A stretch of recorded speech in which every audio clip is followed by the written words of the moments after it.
امبارح كابتن سيد عبد الحفيظ على برنامج كوره مع فايق.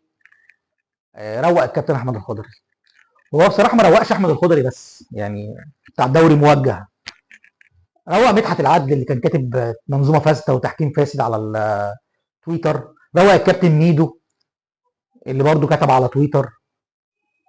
هو في دوري موجه ولا تحكيم فاسد؟ الفرقه تتعادل نص ماتشاتها، نص ماتشاتها يا ظلمه.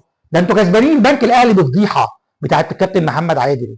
عجبني الكابتن سيد عبد الحفيظ وان هو قال ان مفيش 90% من منظومه الاعلام في مصر كلها زمالك، كلها زمالك. قول لي مين مع الاهلي؟ ده كلهم زمالك. كابتن خالد الغندور، كابتن كريم حسن شحاته، كابتن ميدو، كابتن طارق السيد، كابتن طارق يحيى، كابتن اسماعيل يوسف، كابتن احمد سليمان، كابتن بشير التبعي، كابتن اسلام صادق، كابتن رضا عبد العال، وفي الراديو شادي عيسى، كابتن ايمن يونس، كوره بلس مايكل ايوب،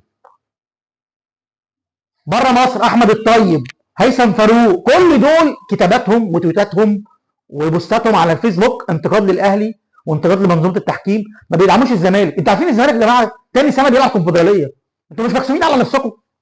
مش مكسوفين من نفسكم؟ الفرقه بتاعتكم بتلعب تاني سنه كونفدراليه وانت شاغل نفسك بالاهلي. ادعم فرقتك يا اخي. يا اخي ده انت بقيت بتلعب البان بوتسوانا والنصر للمواسير وسكك حديد اوغندا، وبيراميدز هو اللي بينافسنا على الدوري لتاني سنه. بيراميدز في ربع نهائي دوري ابطال افريقيا. انت مركز مع الاهلي بس؟ يا عم ركز مع فرقتك، ادعم فرقتك، ادعم فرقتك. امبارح سيد حفيظ عجبني الصراحه، صراحه رد على كل ده، كل ده، كل التويتات، كل ماتش توجيه الدوري تحكيم فاسد. ايه ده يا عم؟ ما انت لسه واخد السوبر الافريقي كان بدوري بتحكيم فاسد برضه ومنظومه فاسده. يعني صراحه عجبني الكابتن سيد حفيظ، شابوه الكابتن سيد حفيظ.